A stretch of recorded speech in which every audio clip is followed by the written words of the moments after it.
because here we are. We've got the draft phase, and Ah, this draft phase looks so normal. yeah. It's just normal. I mean, we see Arthas Tychus banned, totally Mm-hmm. normal. I mean, Zeratul getting picked. A lot of the times he's banned, but this time he's open, so he gets picked early. Tassadar, Barbarian, Stitches, Uther. I feel like these are all high tier characters that we have seen Right. a lot of in competitive heroes. One person I see missing, which is surprising, is Rhaegar.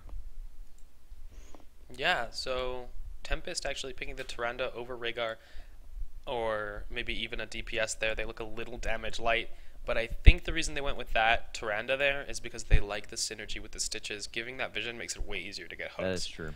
You see Tassadar used for the same thing. We saw last game Wildfire had a really inventive level 1 strategy because of the Tassadar Stitches synergy, right? He gave Right. the Oracle, gave the vision so he could go for the hook. They're looking to do a similar here thing on Tempest. The Tyrande is going to set up the hook targets. Yeah, Stitches is deadly on his own accord, but you give him Matt Vision, and all of a sudden you're just getting hooked all over the place. Yeah. So my only concern for this Tempest lineup is they look damage light, where the Yeah, two arc team just has some brutal damage dealers. I mean, all of the damage dealers on the two arc team are brutal. Tempest is going to need to fight asymmetrical warfare in order to win these team fights. The Void Prisons are Right. going to have to be big. The hooks are going to have to initiate. All that sort of stuff is going to be necessary Yeah. in order for Tempest to win these fights because they just don't have the raw fighting power that two arc does. Yeah, and Tuark has that proverbial judgment initiation follow up with a shock and awe from Falstad. Yeah. Interesting to see if Brightwing's going to go Emerald Wind or Blink Heal. I feel like both of those ultimates are equally good and are circumstantial, depending on which one is better, given the map and the team and whatnot. So I'm interested to see Definitely. which ultimate she goes. Yeah, I mean, both of them would have some good utility here. Brightwing's the only sustain they have on that team, so I'd be scared if they went Emerald Wind. Yeah, It'd that be is really easy true. for them to get poked out by the Tyrande Owls. Those things hurt at Oh, level dude. 16. So only Dude. having one healer, and if Brightwing doesn't get Blink Heal, you could see a situation where Tempest manages to poke out to arc from objectives Yeah. using that level 16 Tyrande harass. But level 16 is a ways away, guys. Let's get into this game. Are you ready? In-game paused 5 seconds normal I speed, am. buddy? Cinco. Oh, that's what I like to hear. Let's get started in 3, 2, 1, and let's go. We have this ESV Tempest team starting on the left side. Blue team, Nightmare rocking the Stitches. Pythix on the Zeratul. Pelion following up on that Demon Hunter. Treble on the Uther with the Medic Starcraft skin. Tajemineral on that Tyrande. And over here on the red side of the team, we got Kiefers on Tyrael, Furious D on Falstad, Short Steve on the Master Skin Tassadar, Kiro on Brightwing, and Quizby, not on the Sergeant Hammer, but on the Sonya the Barbarian. Yeah, no Sergeant Hammer this game. So, both teams just doing pretty standard openers. We see both teams kind of running towards mid, spending one person to go to a side lane, whoever they're sure is going to sit in a side lane or something. And they do see each other in the middle here. Tastor Oracle scouts out the entire Tempest team. Is the hook going to land? It does land on Quibsy. Do they have the damage to do anything here? It's Don't think going to so. see a vault forward to get a multi-shot off.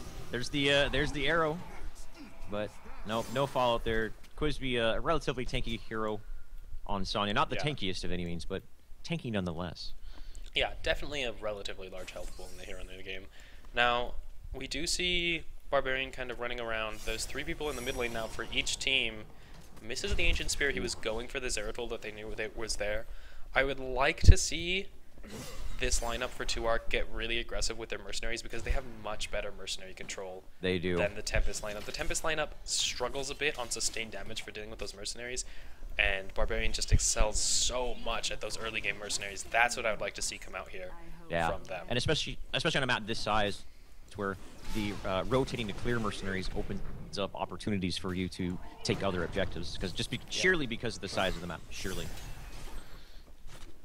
Now we see some skirmishing happen in this top lane. Furious Deep being harassed by the Zeratul who roamed up there, and as soon as they saw that, the 2-Arc team making good plays and getting aggressive in the mid lane, trying to get some damage on Pelion. Not being totally successful there, but scouting out Zeratul on his way back. They do manage to get him out of stealth, but they're not going to be able to engage on him here, just getting some damage on the Stitches.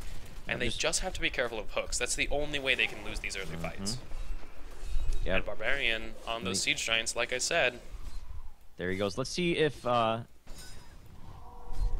they're able to respond to that. I mean, Pythix is getting the seeds here, top, and the little baby plant zombies, the vegan zombies, whatever you want to call them. So they're just putting some priority on those right now. Neither team is really committing to the what I like to call the vegan golems. Yeah, well, I don't know about that, but we do see this 2-arc lineup did get the Siege Giants.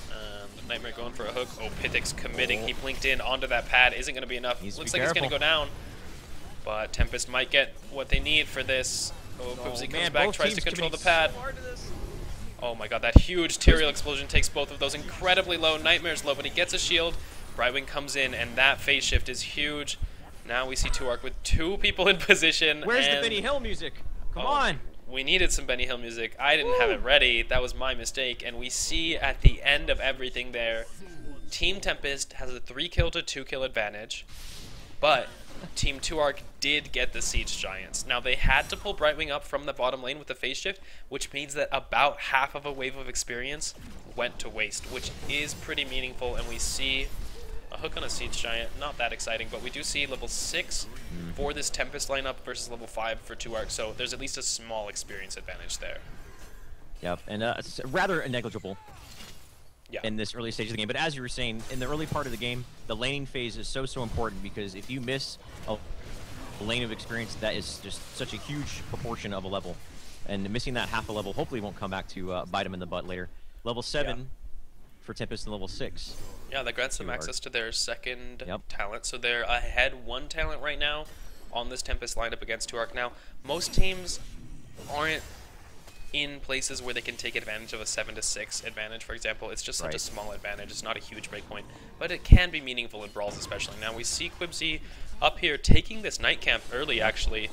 This is one of our specialties, and one of the overlooked things is actually that night camp has a huge amount of experience reward for when you actually capture it on the pad. A huge amount of experience. So taking that early is going to get them back to where they need to be experience-wise, as long as they can just keep soaking these lanes. Yep, relying on those mechanisms to take a disadvantage and try to equal it out by falling back on those mercenary camps. Pretty standard play from 2-arc. Being smart, recognizing that that will get them the evil level again. And as I say that, they're both level 8 here at the 5-minute mark. Definitely. Now we have some Siege Giants up top here for Tempest, and those are in a perfect position. They're behind the gate, so they're going to get to just attack these knights basically forever at no risk. Top now lane, no Tempest Keepers has 3 people on him. He's able to dose away, but it gets hooked right back in from Nightmare. I thought that was out, but they got me right back in. Al Pacino, Quibsy, just trying to get. Unfortunately, he can't pass that gate yet. You're not level 10 yet, bro. You don't have Leap yet. But Keepers just got hooked right back in. He thought he was safe, able to get away anyways, and Uther actually getting picked off there as well. Yeah, so Uther actually got picked out there. Yeah. The hook was good from Nightmare, but letting the Tyrael re-engage that smite might have been the damage that pushed it over the edge and let Uther die. So they do actually move to this Garden Terror that's right next to that lane they were at. This means they're going to be very close to spawning a Plant Terror on their side of the map, if not able to spawn it already. So they're close. They're at 90 seeds. At any point, if they want to get the Plant Terror, they just have to do a little bit of damage to this bottom plant, and it'll pop off the seeds they need. Yep. Kuro in danger in this bottom lane. Oh, man. He's got to be careful. He's using... Oh, he does go Emerald Wind. Is that going to save his life? Nope. The Apple Shooter from Toe Jam, able to bring down Brightwing. Quizby himself is dangerous, having to use a defensive leap. Thankfully, leap isn't that long of a cooldown. I believe it's 60 seconds. So he's able to keep himself alive. Very short. Still a 4v5. Totally very short cooldown. And see if what Tempest decides to try to catch up on the seed count and deny the first golem for 2-arc. Yeah, it looks like that's what they're trying to do, although they have to be careful. They have 3 people here, but they weren't all committed. Yeah, Quizby used a spear, but unfortunately was off the mark. Phase shift coming in for Brightwing. Emerald Wind. If that's on cooldown, they got to be careful because that's going to push up against the wall like we're playing Street Fighter. Shotgun going down, hitting Nightmare. Apple Shooter off the mark as well. Thankfully, no one got hit, but hit by the stun on the golem because that's always embarrassing. And the first golem being spawned for 2-arc. Sonic Storm going down. A hook on a Furious D into a Gorge. Great Void Sphere. There's that proverbial combo. The Stitches Gorge into the Void Sphere, just taking people out of the fight. Followed up from a great Divine Storm from Treble. Archon is being popped by Short Steve, but there just isn't much to follow it up. Kiro is really low. Another great arrow. Able to secure the kill. A leap into a Judgment. There's that combo. But a Holy Light keeping Toe Jam up. Sonya getting picked off. Kiefer's got to be careful too. Able once again to dosey-dose, razzle-dazzle his way away, hitting the B button, licking their wounds, and there's a 3 for nil exchange going the way of Tempest. 7 kills to 3 at the 7.5-minute mark. Yeah, I mean, that was just an example of they didn't fight the way they wanted to fight. You see this 2-arc lineup, it has really powerful engage, but they waited until the end with the leap because it was on cooldown, and the judgment came in after that, and it wasn't the clean, hard engage you want, especially because Falstad was dead and couldn't contribute damage. And still, the Tempest team still got kind of low on health. Imagine if Falstad's alive and manages to drop a shotgun dot onto a proper Barbarian ult at the beginning of a fight. It just goes so one-sided. Now, 2-arc does have the plant here. They're looking to get damage on this mid fort. They even have Siege Giants, which is a really big help here. Yeah, the Siege Giants plus the Golem, especially now the strength of the Golem, ever since he's been changed, he has that sprint and the pulsing polymorph. Using the Hunter's Mark on Kiefer's, the Golem to try to get it taken down, but he did take quite a substantial amount of damage. He's already down to 1/3 HP. But they're just trying to shunt this right now, seeing what they can hold off the inevitable push coming from 2-arc to see if they can save themselves a fort. Both teams just kind of looking at each other. Kiefer's goes in with the polymorph, doesn't really do much though, hits treble, but he's able to back away. They're really just kind of protecting the ogres. Wow, that hook almost hit Furious D, but he whiffed him there. He's getting pretty low on that on the Golem. He's got to be careful there. He's laying down the plant. That's going to be taken out relatively quickly. And yeah, so just kind of a dance here. Yeah, definitely a little bit of dancing here. Both teams too scared to really hard initiate something. Oh, a huge hook on the short Steve, though. Are we going to see a Void Sphere to follow it up? There's a shock and awe going down on... there's the Void Sphere I was talking about. Catches 3. Kiro was completely by himself. Doesn't even have time to get the Emerald Wind off. Short Steve ain't feeling too good right now. He's almost by himself. Whole team in a Void Sphere. Void Sphere is out. Quizby gets taken out with that Tyron. Pythix. Oh, another great hooks on the Keepers. I think his Eldruin is on cooldown. He's more than likely going to go down here. And he does. So just great team fighting, great team fight control, and great communication between using their abilities appropriately, and just that team fight again. 3 for nothing exchange going the way for Tempest. I mean, we're seeing the power of the hook into the Void Prison there. I mean, hooking Tastar, gorging him, even though he doesn't go down because of the Void Shift, it's still just so disruptive to have like fighting a 4v5 the entire time you're fighting, and then the Void Prison comes out. It's hard for them to do the hard engage that they want to do here. You see the Barb Leap and the Tyrael Judgment, they're not working together well because of the zoning and the impassibility of that Void Spear. It's so hard to deal with. Yep, and that's why the Stitches Zeratul combo is just so feared by so many teams, because they are showing us why that combo is just is picked so frequently, because it's so strong and just displacement, taking people out of the fight, and basically taking a 5v5 and turning it into a 2v5 or a 3v5, and they've been being just so effective with it. And also having the vision coming in from the Tyrande as well also helps too. Oh yeah, absolutely. And we haven't seen an Emerald Wind go off during an actual fight yet, because this Brightwing has been focused down so hard. With the Uther and the Tyrande bringing hard CC to stop, those abilities with Wind Up like Shock and Awe and Emerald Wind are so much harder to actually land, because they need that wind up time to fire. So that puts Tempest in a good place team fighting wise. And what 2-arc really needs is they just need a team fight where they have the initiative, and they need to like get onto Zeratul and blow him up before he can board prison. I think that's what they need to make happen in order to actually win a team fight, because otherwise it's going to be so hard for them to coordinate anything well enough through that Void Prison to actually make something happen. And ladies and gentlemen, if there's any children watching, make sure you shield their eyes, because I believe we're about to see some Golem on Golem action going on here. Both of them are spawning at the same time. Interesting note, I'd like to show Kiro on that Brightwing. He went regenerative range, even despite the fact that it was nerfed in 50%.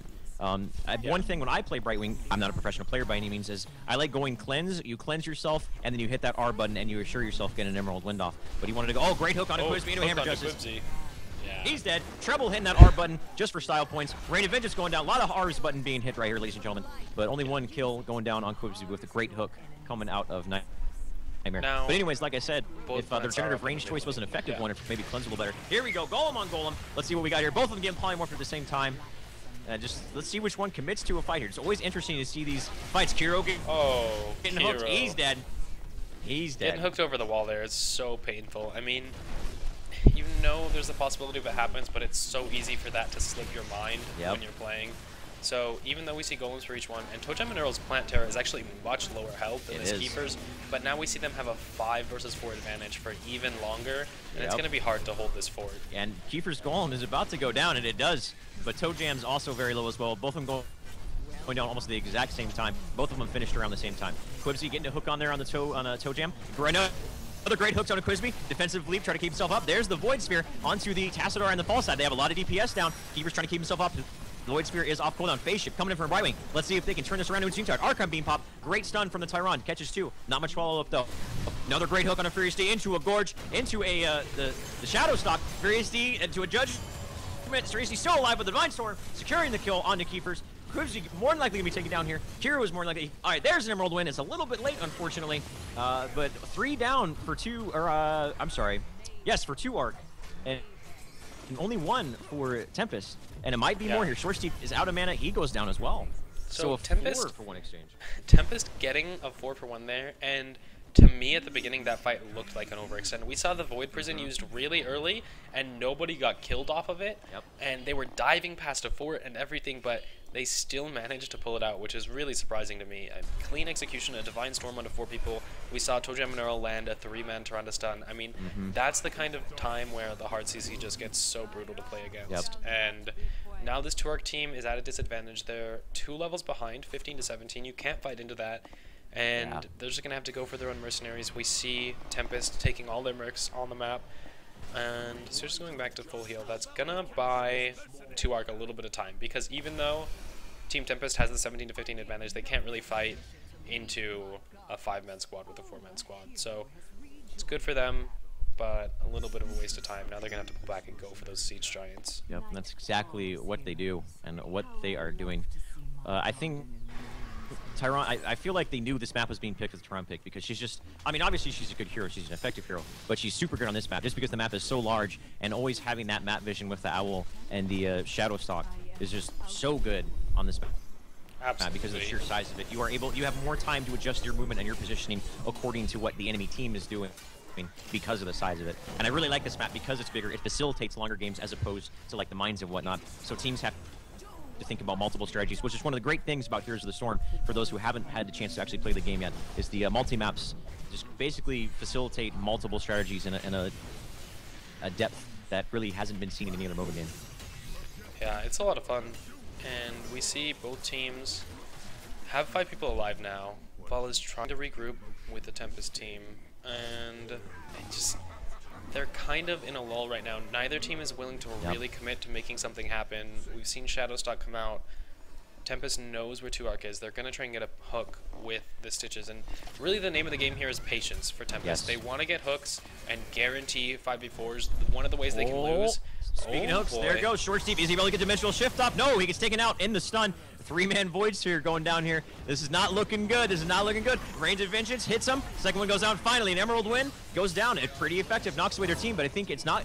There's just too much follow-up from Tempest here. Too much follow-up, too much damage. There's a leap from Quibsy into a shock and off. Pithix kept up from the Shield of Tassadar, though. Wow. I'm sorry, not the Shield of Tassadar. The Shield and heal was just too much. I mean, that re-engage was risky for sure, but the quick Uther heals and shields was just too much. And again, we're seeing Team Tempest is just fighting the exact fights they want to fight. You're in a spot where you can get a hook and then Void Prison the entire potential follow-up from the enemy team, and there's just no way to fight into that effectively with 2 melee divers. It's just not possible for Team 2-arc. So honestly, unless Tempest makes a big mistake, like I was talking about, where you get impatient and go in before your hook gets someone, or you just kind of walk into a fight, they could lose in that case. But at this point, 19 to 17, they're going to be close to that level 20. It's their game at this point. Yes, it absolutely is. And also, they have a Golem being summoned right now. Looks like Toe Jam Earl picking that up. So now we have a, oh man, in the meantime, while I was paying too much to the chunky Golem in the base there, Sony gets picked off. Divine Storm hitting Furious D. Treble gets a little out of position, though. He has an Archon beating on him. He never want to be in that position. Barrel roll, able to get him away. He's doing a barrel roll, as Pepe says. Kiro out of position. He's looking for an Emerald win, but he's not able to get it off. You can tell he was looking for a great Emerald win, but he just wasn't able to get it off. Just overextended, getting picked off. Yeah. Yep. That's Brightwing's polymorph is so good. So now we're 17 minutes into this game, and this plant terror is going to do work to their space, and Team Tempest has the 4v3 advantage, so they're advantaged and have a plant golem. It's going to be really difficult for 2ark to hold this keep. Yes. I mean, 3v4 right now with the polymorph, with the disabling ability coming out from the vegan golem, keeping those things all wrapped up in the... Yeah. And sorry, I had to catch myself for making a really bad joke there. Anyway, so I wonder if they're going to be able to re-engage here. 2ark looking to re-engage while some of the ultimates are down. Oh, there's a leap. Shock and Awe gets missed. The Demon Hunter able to vault away before the Shock and Awe hits. They are trying to pursue this, though. Quizby hooking onto the Toe Jam Earl Golem. Whirlwinding away. Are they going to be able to get Toe Jam Earl off here? It is Tyron. She has no escape mechanism. Judgment being used. False Head diving in there. Void Sphere. Oh, unfortunately, a little miscommunication there. The Void Sphere overlapping with the Rain of Vengeance. Quizby going ham on Toe Drill, that's his new name. Toe Jam Earl. And right now, a 2-for-1 exchange. And the Gorge able to make it a 3-for-1 exchange. Yeah. So, Team 2ark trying to make something happen there, but they didn't get it in time before the Void Prison came back up. It came back up, and the Gorge was up, and they were a little bit strung out, overextended there. Toe Jam and Earl actually lived really surprisingly after the Judgment, because the Shadow Stock made it, like, they didn't have any AoE left to hit Toe Jam and Earl to be able to keep right-clicking him. So the Shadow Stock comes out, and he just gets to walk away because they didn't have AoE left to take him out of that invisibility. So really just kind of an awkward situation there for 2ark. They're behind. They're trying to make something happen before Tempest hits 20, and they're just not able to make it happen. And that that last team fight actually gave Tempest level 20, so they have that window of opportunity where they have those level 20 talents and the heroic abilities that just make them that much stronger, and they're able to push their way basically into the base, knowing that they have the stronger abilities. And you can tell that they are aware they have the advantage because they're just completely taking control of the map, taking the enemy team's objectives without any contention from 2ark. 2ark doing the more conservative move and getting the Golems bottom lane, hoping to get themselves back into this fight. Yeah. So they're trying to get the Giants bottom lane just to buy time, really. Right. And now Tempest team, the most important thing is that they make something happen before 2ark hits 20. That's the only way 2ark gets back in the game, is if Tempest doesn't do anything for a minute or two and lets 2ark catch up in experience. Now, Tempest is actually way ahead because they're even 21 to 18. Yeah, that's a so on big top of the difference. talents, 3 levels of stats is hard to fight into. Yeah, everything does more damage, more shielding, more healing. It's rough. When a 3-level difference this late into the game is a huge disparity. I mean, this amount of experience in the early game, if the same numerical amount of experience, would probably equate to like 5 levels or something along those lines. To give you guys an idea of how much experience ahead. Oh, here we see them. Short Steve is able to get the dimensional shift off this time. Are they going to be able to follow it up with the Gorge? Yep, there's a stun from Tyron, able to secure that kill despite the dimensional shift, just kind of delaying the inevitable. And so Tassadar is out of the fight. And it looks like they're just pushing down middle lane. They say, screw keeps, we want to end this game before you guys hit 20. Tempest just as you were saying, they have 5 before. Another great hook on Akiro into Gorge once again. A leap completely off the mark. Unfortunately, Shock and Awe hits trouble. Void Sphere going down. Rain of Vengeance able to take that Brightwing down while taking 2 teammates of 2ark out of the picture. Wow. And they are just picking apart 2ark right now. They're still level 19. They still have that level 20 advantage. Furiously getting down. The Divine Hurricane getting brought down by Trouble. And I believe that is GG done. Correct me if I'm wrong. Tempest just demolished this core here 5v2. And I want to point out how crisp that Rain of Vengeance was. It actually canceled, like, Brightwing is mashing Emerald Wind as she's coming out of the Gorge, and the Rain of Vengeance comes down during that small wind-up, and Rain of Vengeance has a long time before it actually lands. It interrupts the Emerald Wind that would have entirely disengaged that fight. So really, really well done there by Pelion to disengage that Emerald Wind, not allow it to charge up, let them finish the game. And we saw there the power of Stitch's Zeratul and Team Tempest. I wasn't betting on them at the beginning because it felt like they had the weaker team fight, but they constantly made the right engagements happen. Got the hooks, got the Void Prisons, so they never actually fought straight up 5v5. There was never a part where, like, the ranged DPS heroes of the 2ark lineup could actually attack things. There was just no point in the entire game that was the case. Right. Yeah, and the display as you were talking about of the Stitches Zeratul, I can't emphasize that enough. That's just, it's such a strong combination. They played it to its strength and just able to take a very convincing win. Total game time 20 minutes and 58 seconds, almost hitting the 21 Mark, level 22 for Tempest, level 19 for 2 Arc, and 27 kills to 6 to give you guys an idea of how strong Tempest was in that game. Almost basically tripling the size, more than tripling. Math is hard, quadrupling. Math is hard. I will agree. Now, another thing I'd like to note is that we're seeing this patch is Garden Terror has been changed a bit, and we saw this has been a 20-minute game. There was a lot of stuff going on, so big props there that they've managed to kind of fix the plant terror and shorten those game times down to the targeted game length. Guys, another of the big benefits of this game compared to some other games in the genre, you're looking at 15 to 25-minute games. Like, absolutely, man. So much more compact. You don't have to set aside an hour and 15 minutes to maybe play one game. Like, right. That's one of the things I really love about the game. Absolutely. So. And coming from Dota, playing those farm fests on like a Medusa or an anti-mage where you just last hit it for like 45 minutes and then just show up and kill the enemy team. It's like, oh, how fun that. That's why I'm such a big fan of Heroes of the Storm, because it's just constant action pack, and you get games like this, man. Non-stop action. Non-stop action.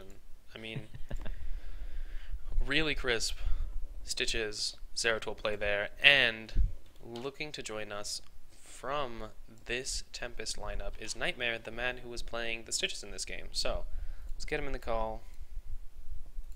Please, Skype? Skype, come on, Skype. Stop being that guy, Skype. And don't be, it's not Jimmy Neutron here, it's, what's that guy from Futurama? What's his name? The main character of Futurama. Help me out here, Dunk. Fry? Fry, it's the Fry hair. That's what people call it Jimmy Neutron here. It's Fry. You just want to clarify that it's not Jimmy Neutron, it's Fry. Right. Okay. Correct. I can respect that. Correct. All right, let me get this set up. Nightmare is joining us. Nightmare, are you here? Yep. Hello. Awesome, man. We can hear you loud and clear. What's up, buddy? So, well-played game there by you guys. How comfortable are you guys with the Stitches Zeratul? Is that something you do a lot? As of now, yeah. We really After that game, we sure do. we were kind of hammering it out over the past week, just getting it down. Okay. You could tell that you guys have been practicing the mat, because every single one of those, you didn't have any miscues in those team fights, man. You played it to the T. Thank you. Yeah, well done. So, were you guys scared at all going in because of how strong their backline damage is? I mean, it looked like they had a much stronger sustained damage team. Did you know you guys would be able to fight asymmetrically and win there? Or, like, what was the thought process during draft phase, maybe even about the Stitches Zeratul? We were just hoping to pick someone and just zone everyone else out. And just, if we miss the pick, they come in, we eat, we back up, finish them, and then go back in. Now, when you say eat, do you mean, okay, Void Sphere lasts forever, let's go ahead, get some Olive Garden, get some, like, endless soup and pasta, then come back and finish? Okay, because I love endless pasta. Yeah. No wonder they did so well in that game. They had plenty of carbs to fuel their brains the entire time. They got to Void Prison and go grab some food. I mean, next level strats there coming out from Team Tempest. What if there's not an Olive Garden near the LAN tournaments, though? I mean, that's a real risk. Yeah, it becomes a problem. Yeah, I could see that. I could see that being a problem. Oh, man. So, you guys won this game. I believe that puts you in contention for playoffs. As far as we're aware on the standings, you can tie Clairvoyant depending on the matchups. Are you guys looking forward to... I guess you already know the results, so I'm not going to ask you that. But, like, here, these are high-stress games at this point. Everyone's looking forward to playoffs. Does that weigh on your play? Like, are you guys... I mean, these are more intense because you know how close it is at the edge. Does that make you play worse, better, more nervous? How do you feel about that? You try not to care and just play your game, but in the end, it does end up showing up a little bit. Where you're just like, this could be it. Yeah. This could be where we lose it. Yeah, so definitely rough there at the end of the regular season. Thanks for joining us, Nightmare. You have any shout-outs you'd like to make? Maybe social media where people can find you? Let me just say, Olive Garden has a lot of money. Twitch.tv/NightmareX334. Okay. At ESV Nightmare for Twitter, and then at ESV Wildfire and at ESV Tempest. Okay, cool. So, shout out to your team. That you guys can find him there on Twitch, Twitter, man. Thank you for joining us. Thank you for playing that fantastic game. Saw the Stitches, saw the Zeratul combination. Beautiful play, man. Thanks for joining us. Thanks for the Thank you. interview. Have a good Thanks, day. man. Well played.